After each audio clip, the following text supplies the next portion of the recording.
This tutorial is sponsored by the 3D Coloring Book, a project specifically designed to help empower artists who are struggling with texturing in Substance Painter and to help show you that anyone can create beautiful pieces of art with just a little bit of practice and guidance. To instantly gain access to hundreds of pre-made professional level models and hours of high quality tutorials, click the link in the description and begin your journey today.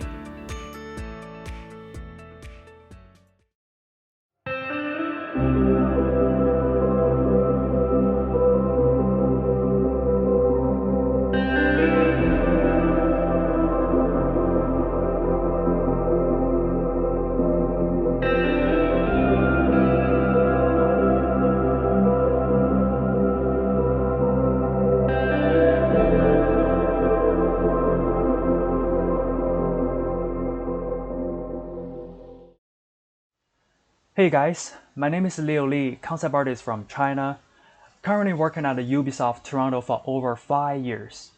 I've been using Blender for concepting, modeling, texturing, and rendering for most design purposes and my production work. Also, it is a great tool for fast 3D sketching to assist creation of cinematic illustration.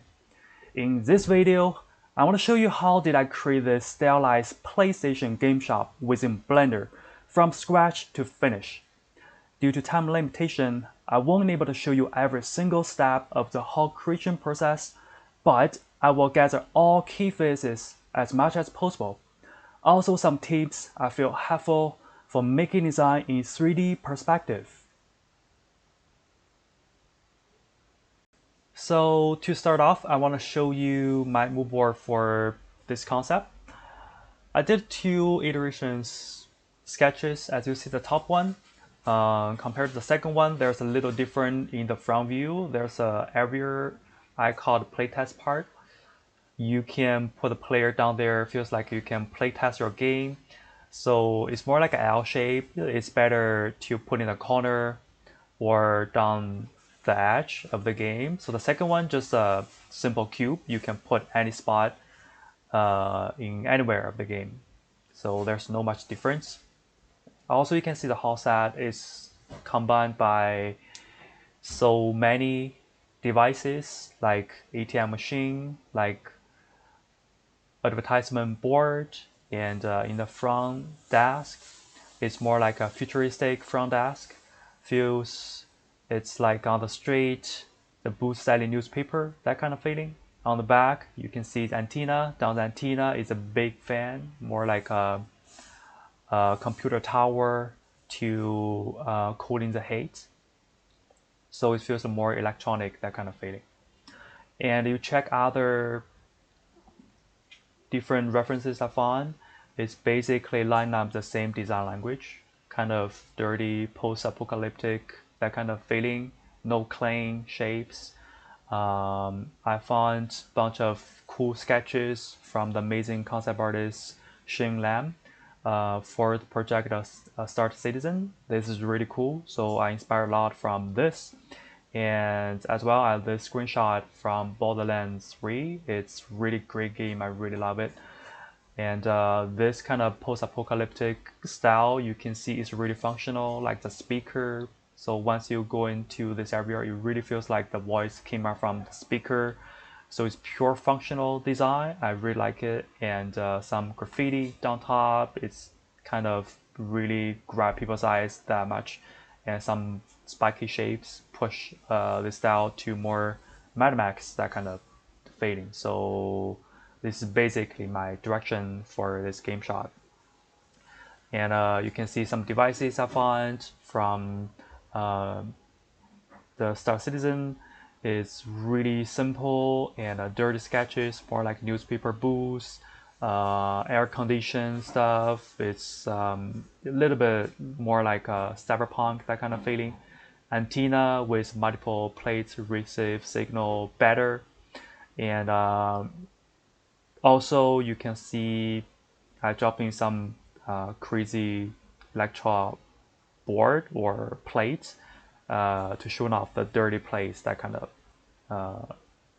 design. So also I browsing the EB Games shop to see what kind of elements they put to for the real retailer in the real world, so I can transfer different contents in my design as well to make it more grounded design. So yeah, so let's start it. So for the very beginning of the modeling process, I call this phase as the 3D blockout. So 3D blockout basically means you don't go to details until you got the ideas down, right? So details, if you add too early, it's gonna really push you into focus on very small portion of this scene. So it's really easy to get lost of the big concept.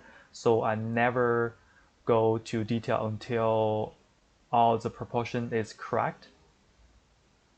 So this phase, I really pay attention on the proportion of each part of this scene.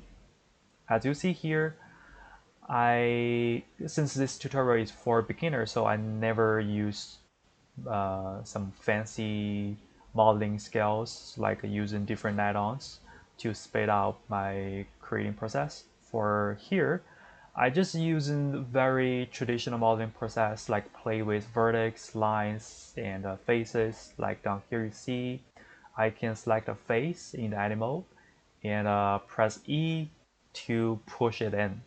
Also, I can add line on the faces, on different faces, like play with the location of the line and the location of the vertex, so I can really quickly pull out the different shapes as I want.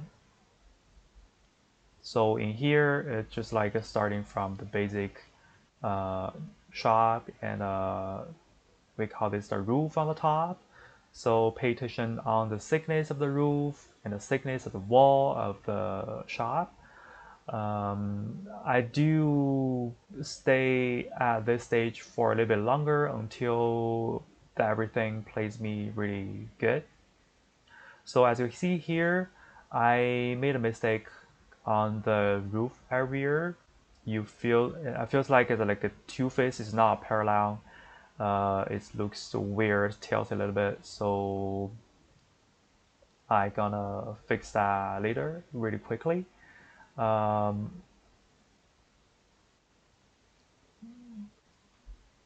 you see from the top view, I recognize it's not lined up parallel to faces. So I select two faces. I can use like say two cards to line up to, or you card to flatten two faces. So you can make multiple faces to align on the same location along X, Y, Z. So once I got the basic shape for the shop, so I can keep adding or introduce new shape, basically just like tubes, the cubes, rectangle shapes to make, say, like here the front desk, and go into animal. So you can go a little bit different shapes compared to the rectangle shapes, like pull down the top face to make a little tail angle, more dynamic feeling rather than just the cube looks in a really straightforward way. So adding another tube shapes. For this, I really want to make it's like a vending machine, so you can say play some games and then try to grab your customer here. So you want to send in some beverage or drink snacks, right, stuff like this.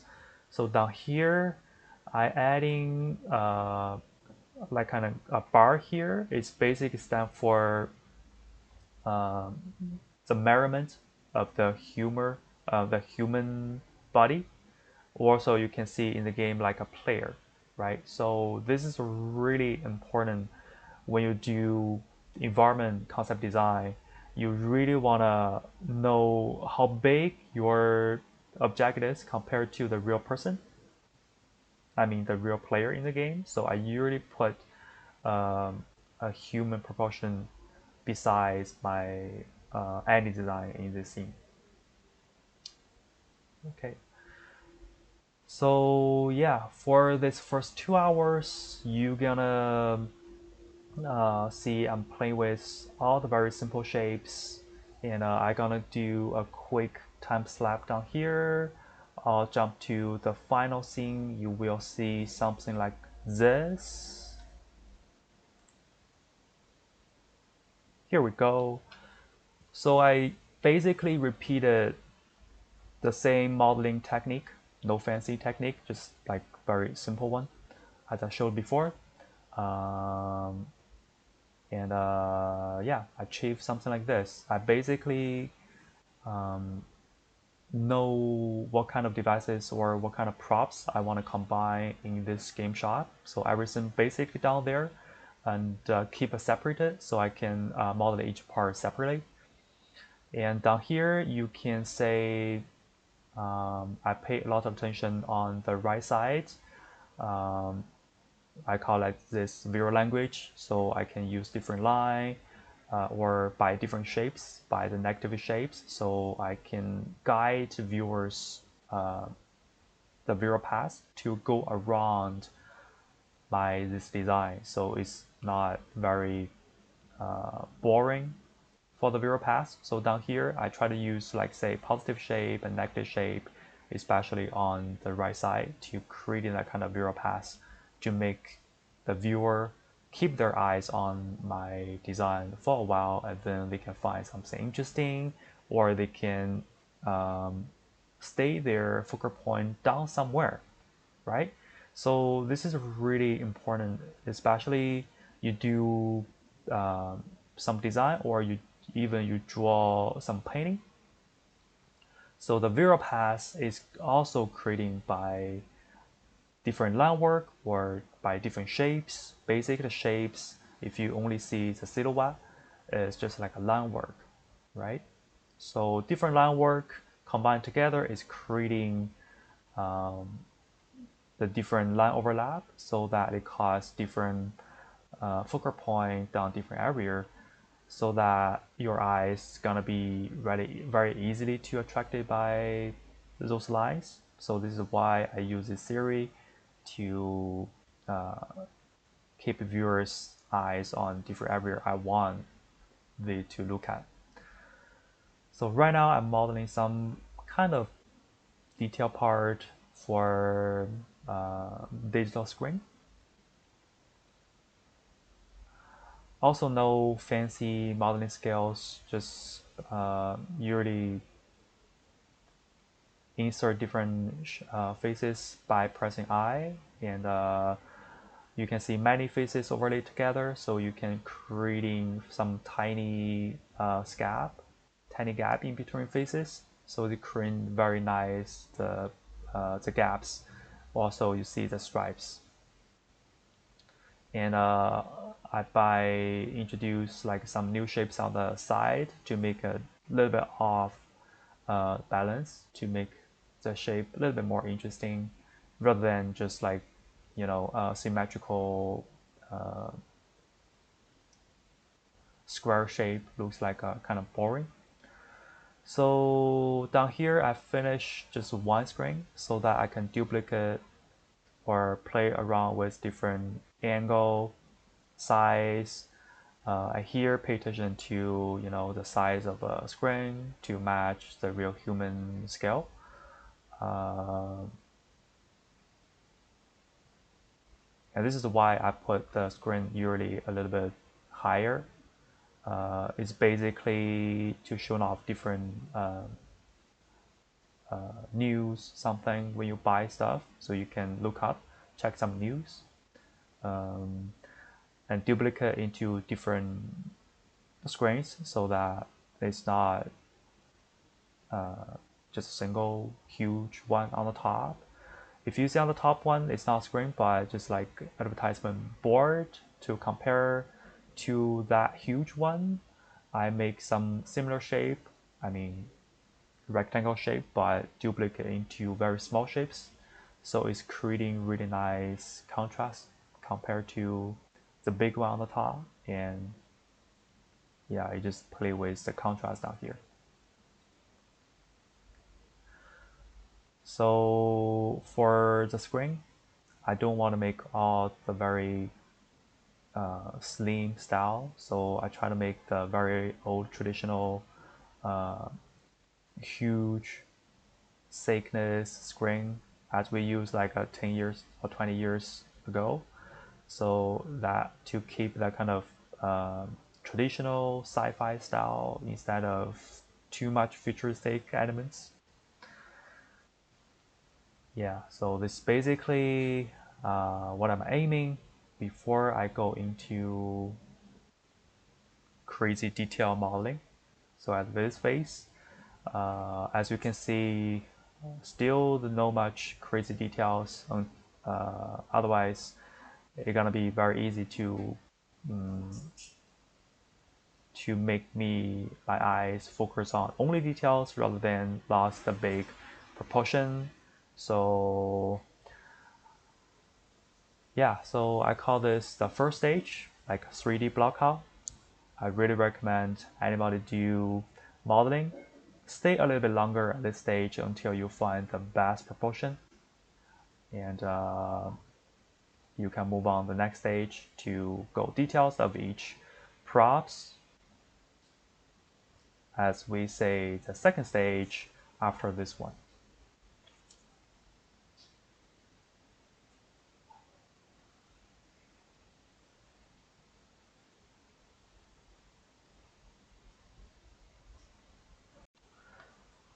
So once we're down the 3D blockout stage, so we're gonna move to the second one. We call it adding details.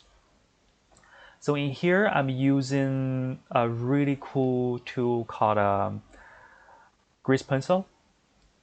So Grease Pencil in Blender is really simple for people that you can literally draw freehand drawing lines in 3D space. Also, you can set up, like say, you select one prop and then you can directly draw onto the surface of the model.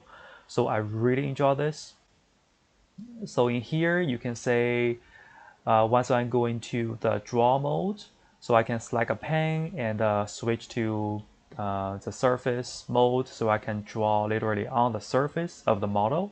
And then I can use the eraser to erase anything I don't really want by adding materials, so it gives the line the black color, right? So it's basically the process you can draw in Photoshop, but here you can draw in the real 3D space. Also, the reason I using Grease Pencil in adding details, because Grease Pencil is basically called a 3D drawing tool, means you can add in a thing called Modifier. The Modifier give you the handness, like here. You can draw literally mirror strokes on the thing, so you can save a lot of time on doing the double side drawing, so you can only work on the one side and then automatically duplicate to the mirror size. Also, as you see a while before, you can go into the animal, like here down here. You can play with the stroke. We call the different vertex. It's not literally the vertex, because Grease Pencil is not mesh. It's just like we call it something like stroke, or you say similar to the curve, that kind of data. But you can play with the stroke to change the shape of the stroke. Something like you can use the Control T in Photoshop to change, but here is more detailed. That you can really go into the detail and play with the shape, or you can say it's modeling the shape, right? So at this perspective, It's pretty much like the 3D way to draw and to 3D way to edit your stroke. So this is why I feel like this is really handy and it's really easy for me to distribute some line drawing on top of my mesh. So it gave me I call the guidance before I go into 3D. So I feels like if you directly modeling on top of 3D, I do believe some really senior 3D concept artists don't really need the stage. They can literally modeling on 3D and create fancy shapes. But for me, I feels like it's really easy to have the one extra layer on top of my model to give me guidance. It just feels like when you drive, you have the GPS, so it's really easy to follow GPS, do the future modeling. There's no any mistake you can make. Even though you made a mistake down here, it's just really easy to fix it or to correct it rather than you go the 3D model part. If you found you make a mistake down there, it's gonna be super hard to fix it, right? So this is why I recommend beginners, if you go 3D modeling or you go 3D design, have one extra layer down here. Also, you can definitely in the viewport of the Blender, just take a screenshot and copy that into Photoshop, do some overtop painting or doodling, give you guidance. That works too, but for Blender, this is just like extra bonus. You got grease pencil. It's a really easy, handy way for you to do the same thing in Photoshop. So I really recommend people can do something like this. As you see here, I worked on basically each prop by each, adding the guidance, uh, how I can distribute different details and creating interesting Vera guidance line, right, around the border especially, and how many details I can create for each part. But you can see down here, I can only adding strokes along the 3D blockout. I can't change the shape. Also, I don't really want to change the shape at the stage. But if you say I want to modify the shape at the stage, I don't really recommend you go that far. Even though you wanna, excuse me, even though you wanna add details by modify the shape, you can have there, like say, in your mind. Don't just like execute it in 3D at this stage. Just simple line work give you the really straightforward way or really clear way that you can follow for the future modeling. And for grease pencil, you can freehand join some interesting freehand drawing that kind of very flexible line shape. Also, you can choose straight line work, so that gonna help you to creating perfect line work or straight lines instead of you have to control your hands to draw straight line. That's gonna be very difficult. So on the side, I kind of adding that kind of arrow to pointing your eyes to from the side to the front view, and on the top view, you're gonna say play with different patterns, right? How to modify, how to create different plates on the same surface. So give me the different depths, that kind of feeling. All right, so I'm gonna keep doodling and keep adding these interesting shapes.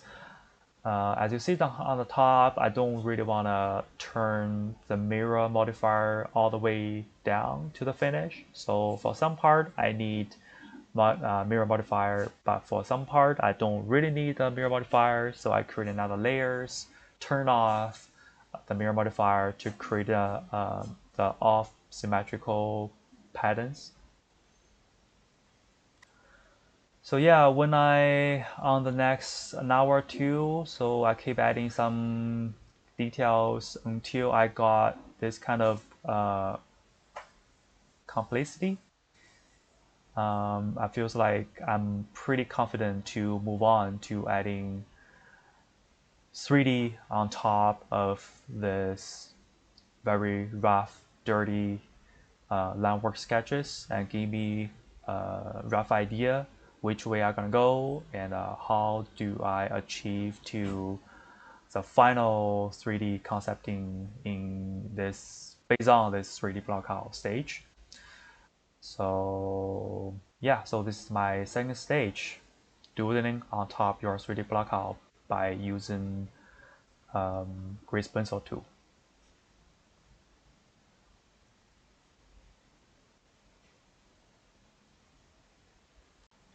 So after we done all the sketching out the details for the modeling, I take a screenshot to put on the other screen so I can following the Skynet to do a real modeling on my 3D model.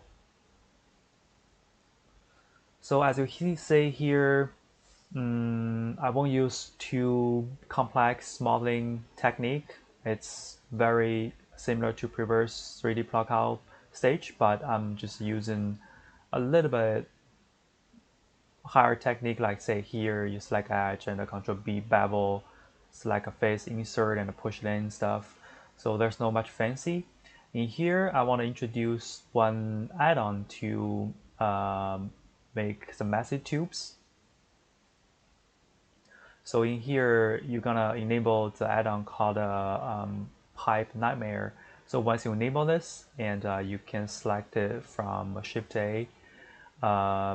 So as you can see here, you can automatically generating different layers of the pipes by play with the parameters on the left, the drop-down menu, so you can have a different kind of filling style pipes overlaid together. So I use this as a really fast tool. It's very interesting to creating, like say, for this particular advertisement board, I want to have like a neon lights over these pipes. So underneath the neon lights, maybe some different wires underneath. So it feels like it can be powered up. So and here is I think is a really interesting technique I use for the modeling part. Other than this, it's just like a traditional same modeling process. As you see here, it just like repeat it, insert different faces and creating slides in between different faces, generating the depths. Looks more perspective fading. So this is a kind of technique on design. So once you're generating depths, your eye is gonna be very easy to be grabbed attention to look at on somewhere with even deeper depths and with line overlap together. So I would rather say this as a design theory instead of modeling technique. So down here, I'm modeling the part on the side, and here I'm using a boolean tool. So you can use one tool to cut off the other model by just select two both by sequential, press Control and minus on the small keyboard so they can cut off the shape. And then you can use bevel to make the edge more nicer looking. And you can change the bevel parameters by using HardOps add-on. So you can, yeah, creating such nice details just like by pulling off and bevel on the edge.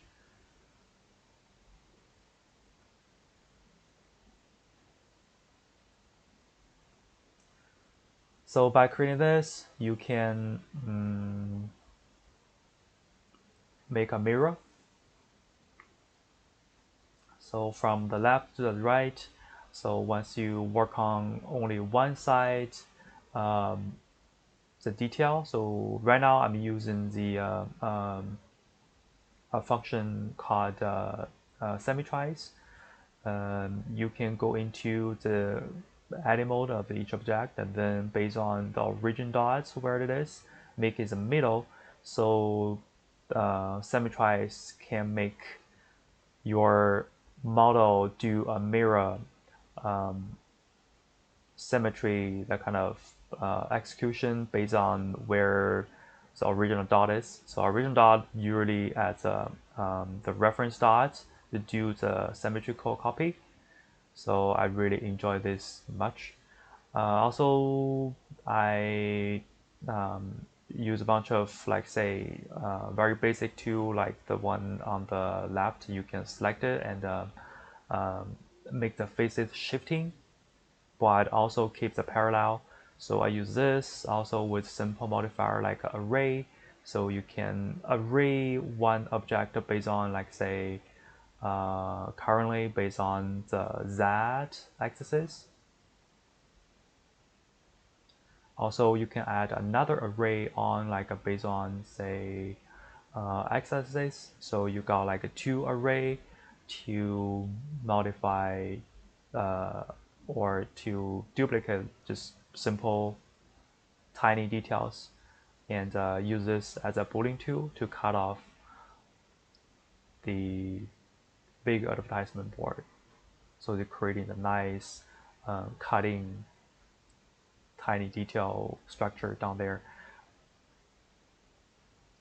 But the shape is can be anything. I just wanna have some noise on the corner, so you can kind of like feels like you're grouping the noise on one area of the particular model. So it's gonna be much interesting to create a contrast, like you have this say as a positive shapes, so you leave the negative shapes on the side, so it's just like more easy to grab people's eyes, look at what area full of details I want people to look at.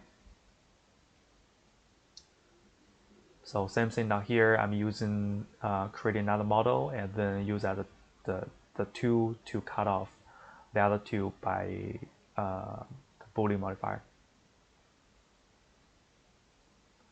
So yeah, so this is basically the modeling process or using the nice tricks by Boolean tool. The Boolean is very easy way to generating quick shapes by merging two shapes together in different ways. Like say you can minus means you can cut off, you can do plus means uniting together, right? So they got many different ways to merge two shapes together. This is only used for concepting. If you use a Boolean as a professional 3D artist, it's gonna be really hard to clean up the shape later. So because it's generating some random edges on your mesh, gonna mess up your top lines. So you have to really be careful if you use a much Boolean tool as a 3D artist rather than concept artist. So if you be a concept artist, you only care about the shape instead of some line work. So it's gonna be much easier, and it's very efficient to do this. So at this moment, I'm using say another detail. I go in edit mode and selecting a closed loop edge, and then make this edge to apply on the other modifier called a skin modifier, and then plus on top with the subdivision, so I can make the wire more smooth. So I can use this as something wire around this. Feels like it's more steampunk, that kind of feeling.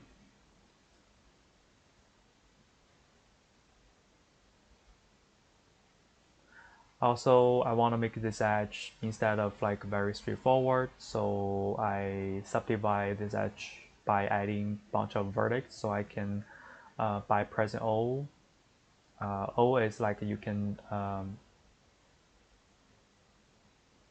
proportional changing the mesh, like say by rolling up by mouse, so you can change and affecting area. So I want to make this wire a little bit tweaked a little bit instead of very clean. So we're gonna fitting the stylized style much better. Also for the board edge, I customize a little bit as well. So instead of like a very parallel, that kind of clean sci-fi shapes, right? So I think here is more feels like it's like they call it a handcraft, that kind of feeling. So in Blender, you can also like say type in some texts by just using a text tool. So down here, I type in like say game shop of Word, like PlayStation. So I transfer, after you type in the texts, I can transfer this texts into mesh so that I can go into the mesh edit mode to customize the shape for each letter.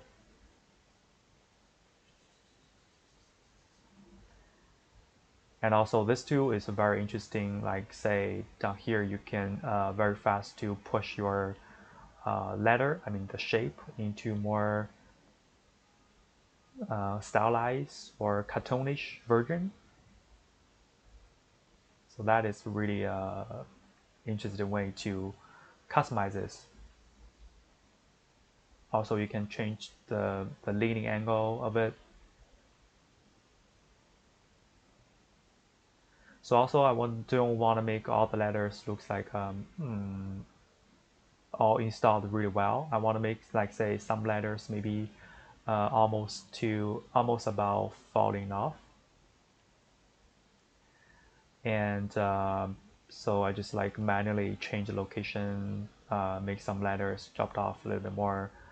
Right now you're seeing I'm saying I want to give the depth for this letter, so I'm using the modifier called Solidify by generating some crazy problem, because when I change the shape by the tool, it makes some lines, or you say it's letters, the vertex overlap a little bit more, so it's gonna generating the wrong shape. So I have to go in to really clean up the shape by hand.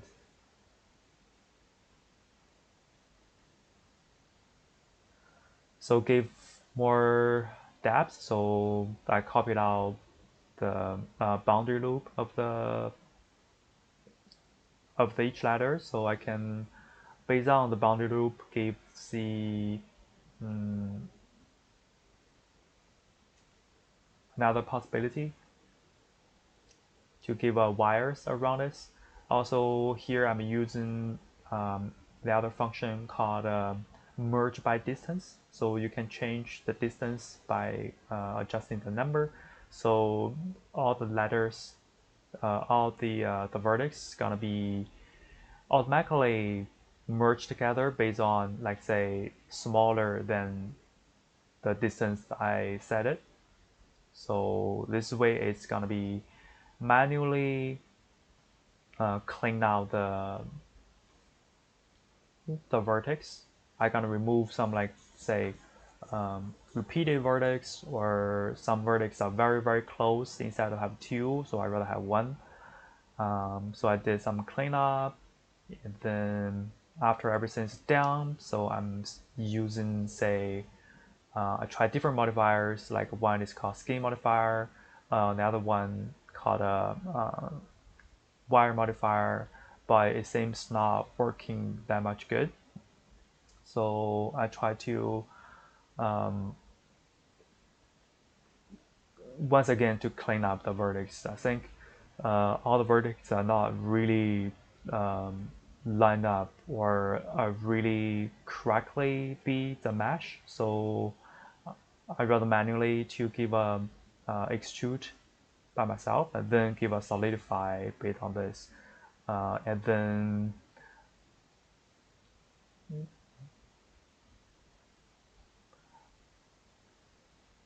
at the stage I try to, after solidify, because the edge is really harsh, so I try to rather give it a bevel modifier or give it the subdivision modifier. But after all, I feel like it's not really nice looking, so I use the other way to transfer all the vertex into the curve data.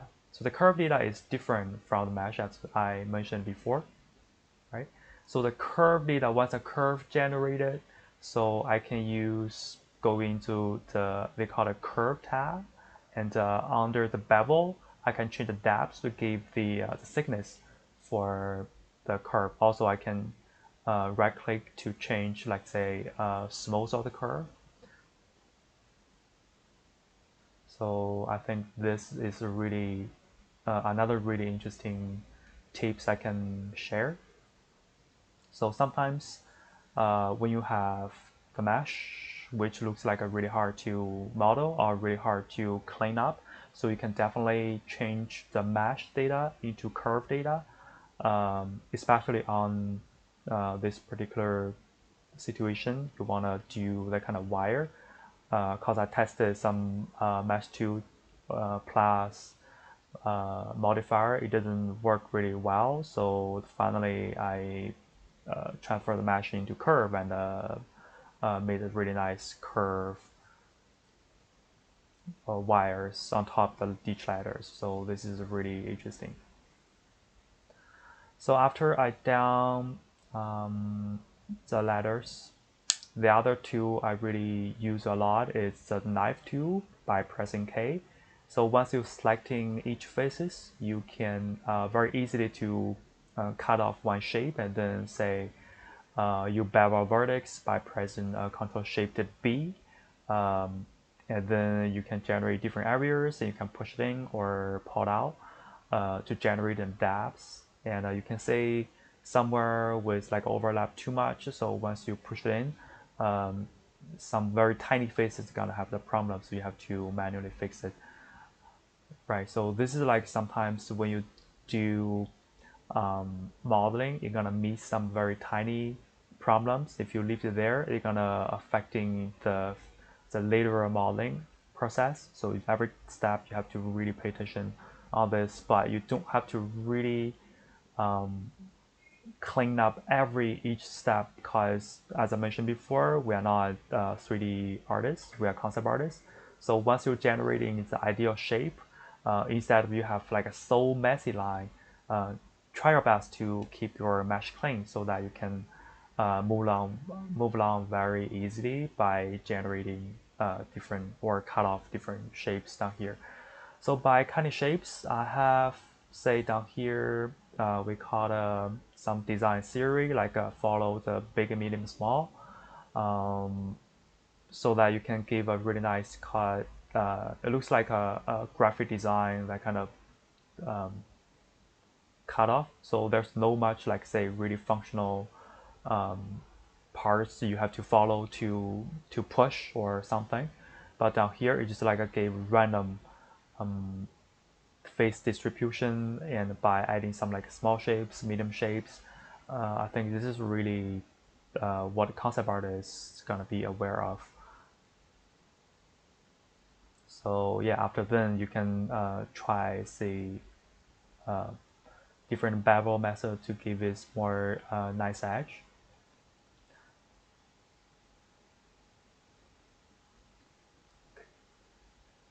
Right, so this is basically the modeling process. I probably won't be able to show every part.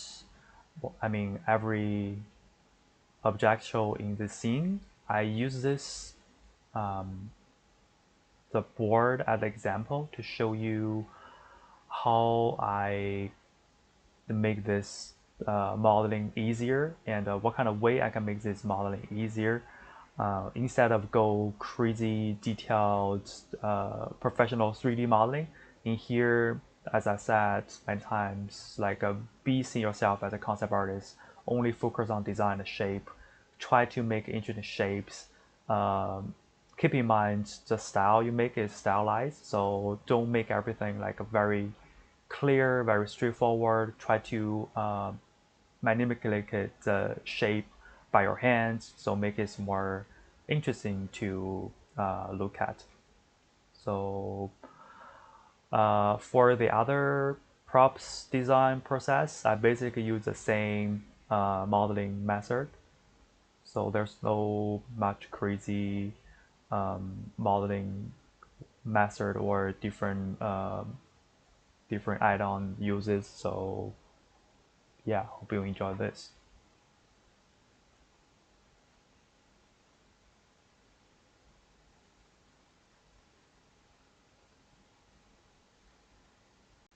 So here is another interesting technique I want to share with you guys when I creating the rack on the rooftop.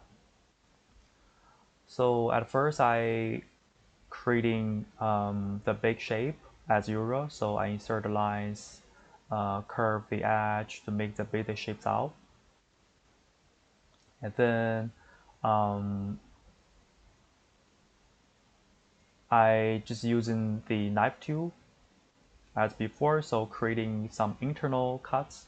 So this is why before I using like this fancy modifier called a wire modifier, so they can creating the wires based on how many edges you have on the one object.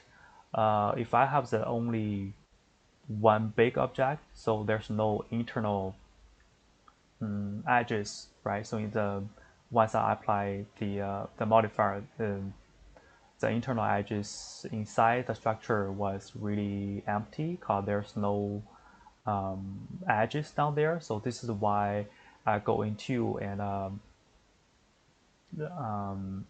separate each part so that each parts have their own edges. So this is why you check down here. I adding all the lines based on this. Once I initial the modifier, you can see there's edges inside. So this is where I intend to have. Also, I can like changing the thickness of the each modifier, the each wires. So I can say going to the side view and really change the each the place of the vertex to make it really perfectly sit on the top, the rooftop. Yeah, I think this is a really cool modifier I use a lot to creating such the rack, that kind of structure, or you call it a spot structure on each advertisement board, such structure. You can also go really crazy as I just like showed, but down here it's just like a really simple normal way to do this. Also, I make this like keep these two parts. One is say on the ends, and the other one is in the middle.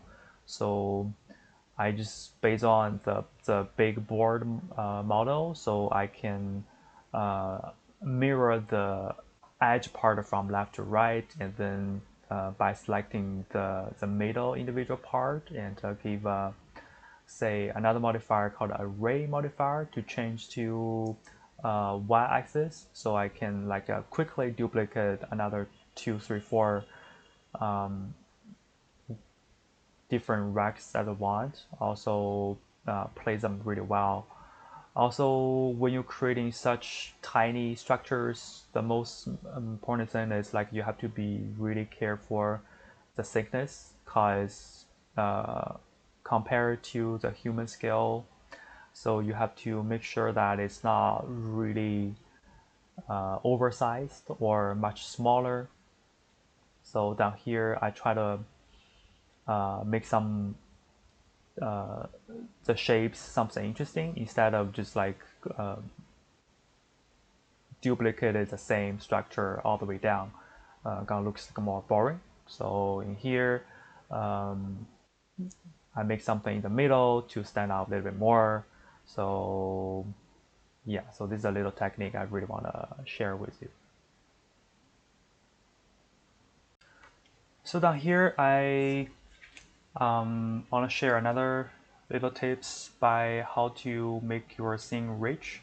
Instead of you only have the big, futuristic Mac shapes or props being modeled or being well designed, you really need some like a very tiny details like what I'm doing here. Like since it's a game shop or like a newspaper booth, that kind of a scene, you really need something like a newspaper or like a promotion board, something to give a little bit noise or another live sense to the scene. So I quickly generating a square shape and duplicate into, let's say,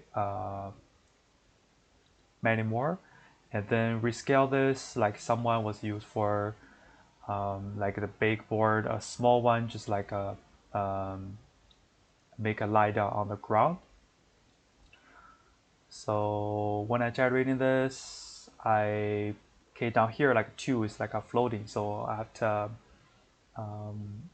make them 2 all on the ground, so it's more easier for me to say make some texture. Of course, this can be done by using texture or just like a photo bash in Photoshop, but down here, since it's like a full 3D concepting process, so I really want to push kind of like details, something like this. So here I'm using a tool called Randomize Transform by searching this function in press F3. So in Randomize Transform, so you can automatically adjusting the location and rotation and the scale based on the X, Y, Z axes, and you can make like your objects or the previous object that's pretty much the same one or the same size, same orientation, and same location. So using randomized transform, you can really make it in different way being distributed automatically. Also, you can change the random seed. Random seeds just like gave different approaches by randomize those parameters based on those parameters you changed before. So once you're creating a collection by putting all this, we call maybe the newspaper or something, propaganda stuff into collection, you can definitely duplicate collection into another one and then relaunch the randomized transform 2 to give different size of based on the group size wise, so they can generating that kind of noise texture on the ground, give a more vivid live feeling compared to all the big shapes. They creating that kind of big, medium, small. So here is like kind of the small. So once you bring in, it's definitely compared to the human scale things, it's more grounded design. I mean, overall the whole thing. Okay, so this is another one I really want to share with you. So on that side, I'm trying to creating a stage because right now the ground just pure flat ground. It feels like kind of boring. So I really want to creating a kind of like a stage or some part of this shot to make it more stand out easier, so that your customer or your player to step on the stage feels like already in this range of the shot. It's more sense of it being involved. Okay, so I'm gradually modeling the floor area. So nothing fancy, just like make a rectangle shape and bevel the edge to make a leaning shape cut off. Yeah, so this is basically a extension area of this shot.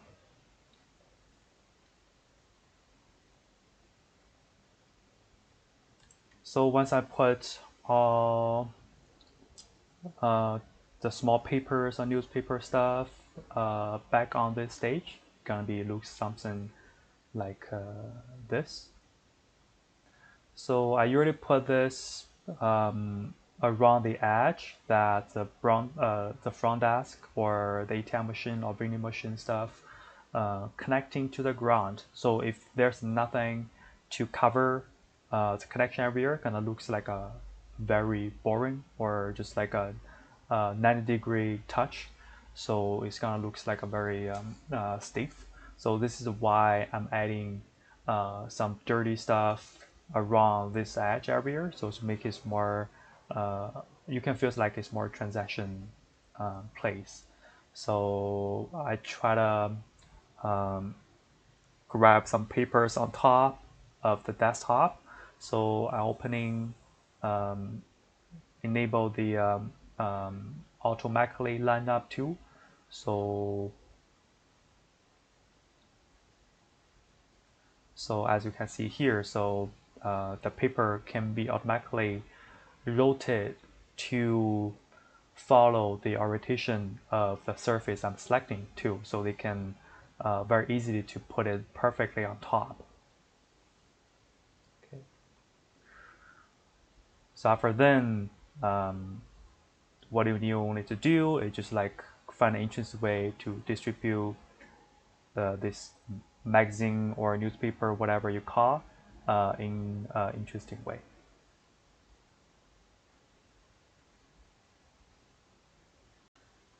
So now here we pretty much finish about 70% details around the whole scene. So here I want to introduce another modeling technique, or we call it add-on. I use a lot in my modeling process as concept artist. They call it a box cutter add-on. This is really popular for concept artists to model. It's just really easy to just like a drag shape on top different other objects. They're gonna automatically detect the orientation of the face you're gonna cut off. So this is really handy. You don't have to manually creating a shape and align the orientation and then do the bowling. So here just like a one draw and a drag is gonna creating the fancy process for you automatically. So this is really handy. But as my experience, box cutter only works pretty well on flat surface. If you work on, like say, the curved or kind of like a messy faces, it won't work that well, right? So be careful if you're using box cutter. This is why I only use this for very small details modeling instead of like generating big shapes by using box cutter. Of course, you can do that way, but depends on like different artists have a different process. For me, this is just like a very handy for tiny details like modeling process. It's really easy, and it's basically just like a handy way boolean methods like down here, so I can try different cutoff the negative shape to generating a nice steps on this I call it playtest area machine. So it creating that kind of like a sci-fi feeling for me.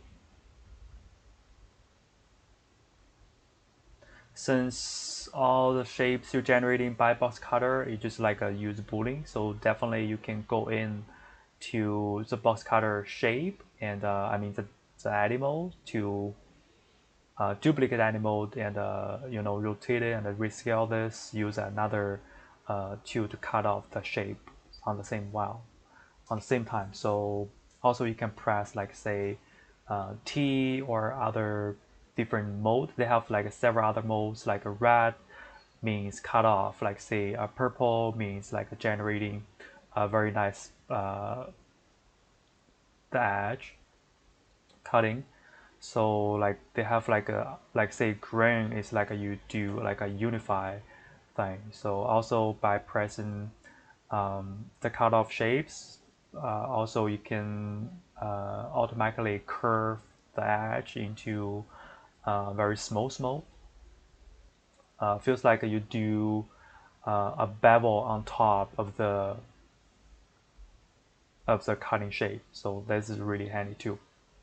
Okay, so as you see down here, I keep using the box cutter on the same objects, and sometimes they have the weird leaning angle face, so it's gonna be hard for box cutter to detect. So it's hard to use on some other faces. So you have to be careful. The first stroke you starting to draw the shape have to be on the really flat shape or really flat surface so that you can execute the boolean. So yeah, so this is basically the way I use box cutter. Um, there's no much really fancy technique saying, so it's just like boolean tool by using an easier way to execute on top. So this is another technique. Hope you really can use this to assist your modeling process.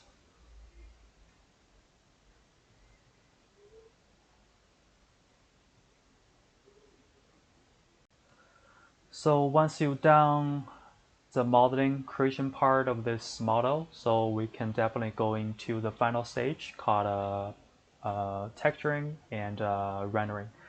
So to be seeing the material, we have to switch the viewport into material modes by just switching from the top right corner, the little icon. So once in the material model, the mode, or it's called a shading mode, we can like simply go into the material tab on the right.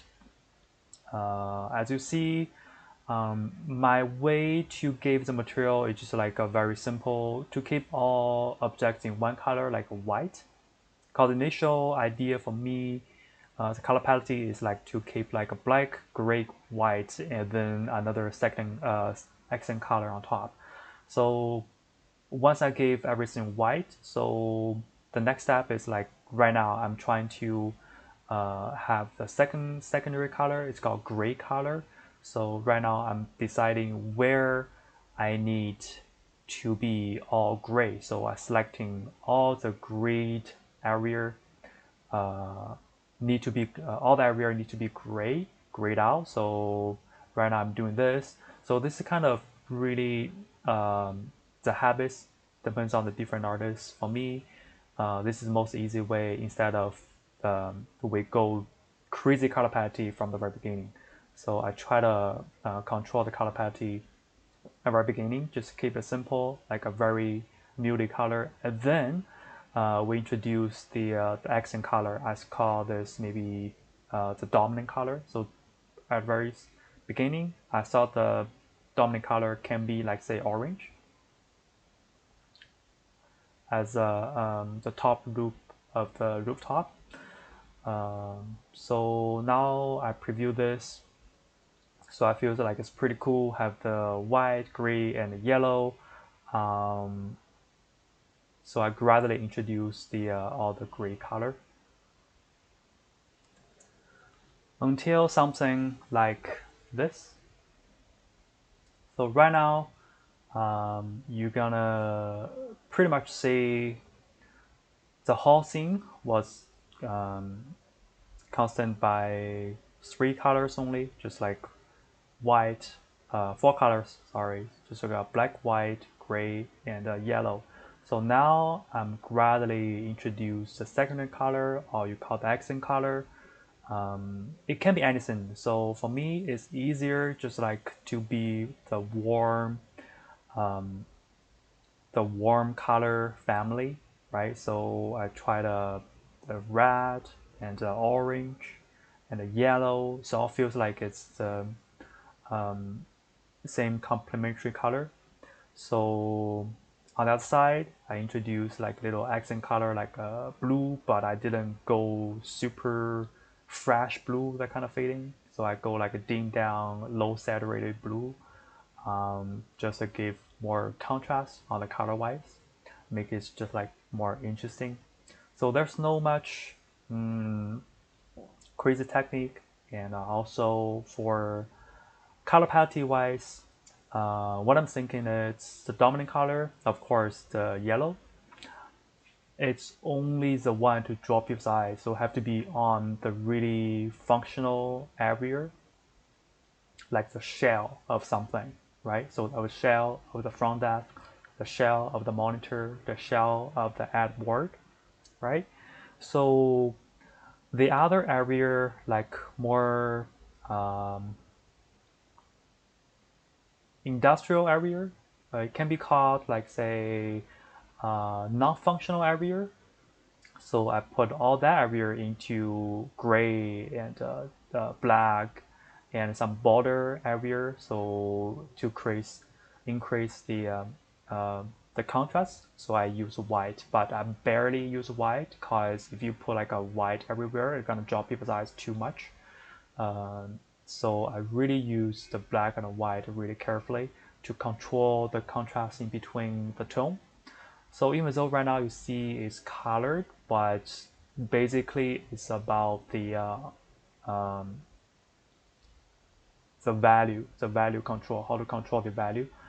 And I gradually change, like say some area half transparent or the fully transparent into like glasses shader. Just give like different materials fading.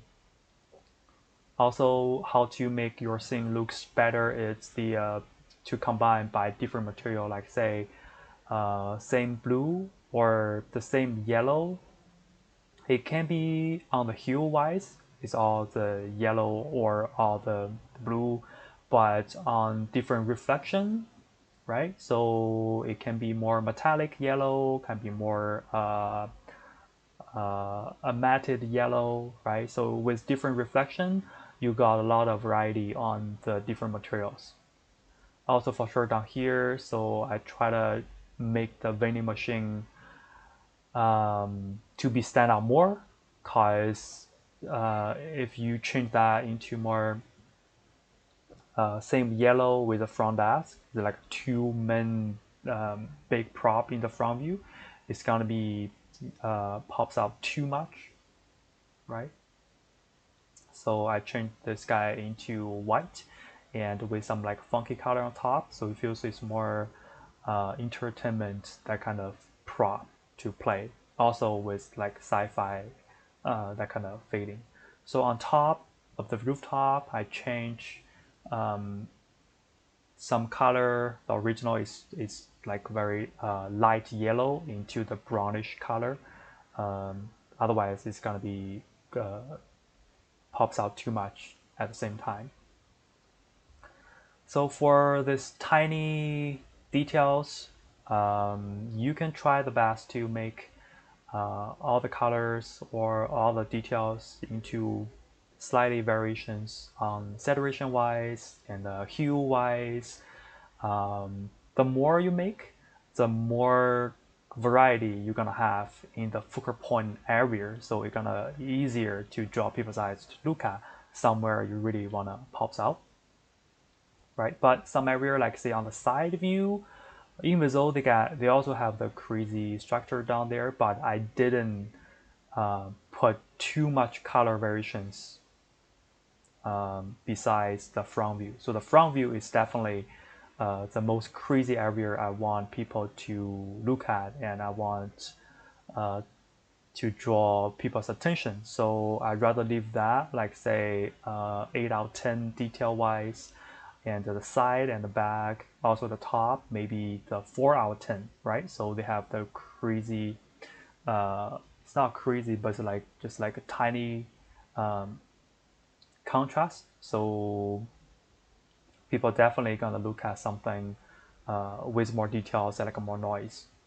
So after we down the local colors, right now I play with the neon lights. So in Blender, we can change another shader called the animation shader. So once you choose animation shader, in the material view, so you won't be able to see the glowing, but you can see a little bit like the lighting reflection on, for example, the advertisement board. You see some reflection light from it. So once you change the lighting mode or the render preview mode and enable the blooming tab, you can definitely see the lighting effect from the animation shader, and also apply with the lighting, so you can hide, say, the side view with a shadow. So it's gonna be control those details under the shadow, so won't make it pops too much.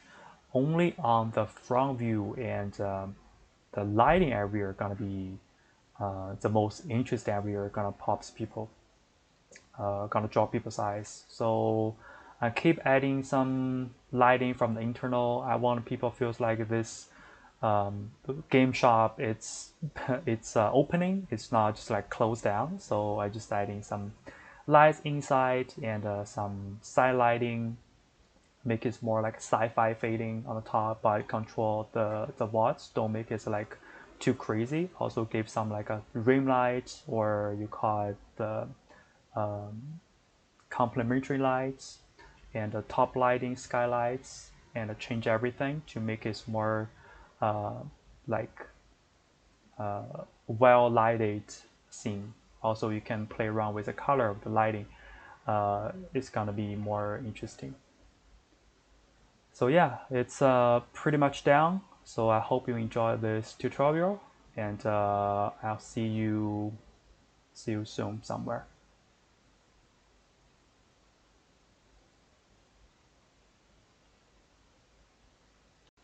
Here is a final output of PlayStation Game Shop I created.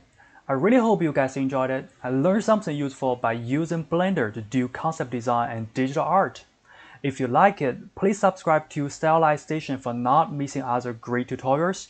Also, if you want to see more artwork from me, feel free to follow me on our station and my YouTube channel by searching Leo Lee Art for more of my concept art and Blender tutorials.